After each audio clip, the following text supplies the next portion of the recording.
ना तो जनता की भलाई और न ही कोई विचारधारा मायने रखता है तो सिर्फ कि किस तरीके से सत्ता में बना रहा जाए।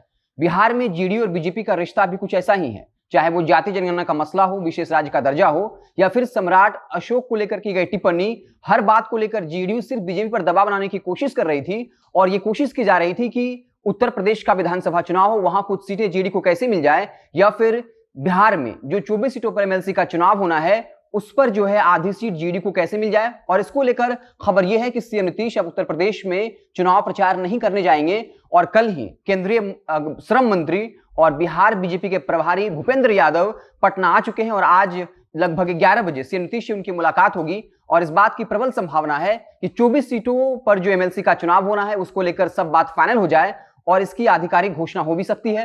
हालांकि जेडीयू की तरफ से और बीजेपी की तरफ से बात कही गई थी कि जो 24 सीटों पर एमएलसी का चुनाव होना है उसको लेकर सारी बातें हो चुकी हैं और अब सिर्फ आधिकारिक घोषणा होना बाकी है। और आज जब भूपेंद्र यादव की मुलाकात सीएम नीतीश से होगी तब शायद इस बात की आधिकारिक घोषणा हो जाए कि एमएलसी की कितनी सीटों पर कौन चुनाव लड़ेगा।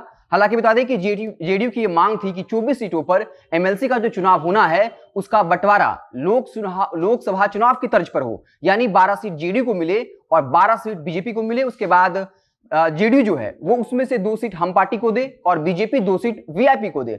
लेकिन आज जो है अंततः इसको लेकर फैसला हो जाएगा और खबर यह है कि उत्तर प्रदेश विधानसभा चुनाव को लेकर भी आज बात हो सकती है, क्योंकि अब तक बीजेपी ने इस तरफ कोई इशारा नहीं किया है कि उत्तर प्रदेश में जेडीयू को कुछ सीटें दी जा सकती हैं, क्योंकि लगातार जेडीयू दावा कर रही है कि उत्तर प्रदेश का जो पूर्वांचल का इलाका है वहां कुर्मी जाति की अच्छी खासी जनसंख्या है। पूरे उत्तर प्रदेश में 6% है, लेकिन पूर्वांचल की ही एक नेता अनुप्रिया पटेल हैं अपना दल की, उनके साथ बीजेपी का गठबंधन हो चुका है। लेकिन अंतिम जो चरण में वहां चुनाव होने हैं, इसलिए जो है हो सकता है कि आज इसको लेकर बातचीत हो और वहां पर जेडीयू को कुछ सीटें मिल सकती हैं जो संख्या में 2 या 3 हो सकती है।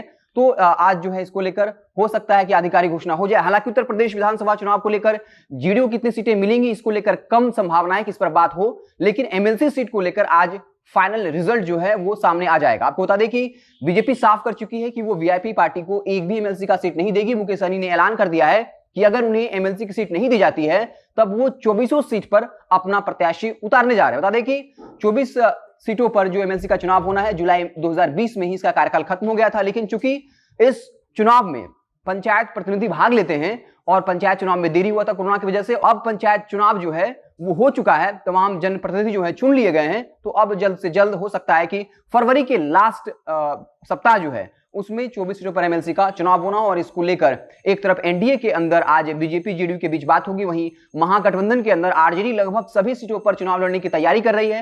हालांकि कांग्रेस जो है वो नतमस्तक हो चुकी है आरजेडी के सामने। लालू यादव से बातचीत करने की कोशिश की जा रही थी, लेकिन लालू यादव ने साफ कहा कि वो बिहार कांग्रेस से किसी नेता से बात नहीं करना चाहते हैं, वो सीधे केंद्रीय आलाकमान यानी राहुल गांधी और सोनिया गांधी से बात करना चाहते हैं। और लालू यादव इस बात का इंतजार कर रहे हैं कि तेजस्वी यादव बिहार आए, तेजस्वी यादव ही इन मसलों पर फैसला लें। इस बीच खबर यह है कि तेजस्वी यादव ने बाकायदा 24 सीट पर अपने प्रत्याशी उतारने का मन बना लिया है। तो हो सकता है इसको लेकर आरजेडी और कांग्रेस के बीच दुनिया बढ़े और आरजेडी आने वाले वक्त में जिस तरीके से पहले कन्हैया कुमार को शामिल कराया गया, फिर खबर यह आ रही है कि राहुल गांधी से मुलाकात पप्पू यादव की होने वाली है और फरवरी और मार्च के महीने में इस बात पे अंतिम मुहर लग सकती है कि क्या पप्पू यादव कांग्रेस में शामिल होंगे। और कांग्रेस में अगर पप्पू यादव को शामिल किया जाता है तो आरजेडी से बर्दाश्त नहीं करेगी। कन्हैया कुमार के बाद तेजस्वी यादव नहीं चाहते कि पप्पू यादव कांग्रेस में शामिल हो, क्योंकि पप्पू यादव जो है वो तेजस्वी यादव का नाम सुनते ही भड़क जाते हैं। तो इस वक्त जो है बिहार की राजनीति काफी दिलचस्प हो गई है। एक तरफ कांग्रेस जो है वो नतमस्तक हो चुकी है,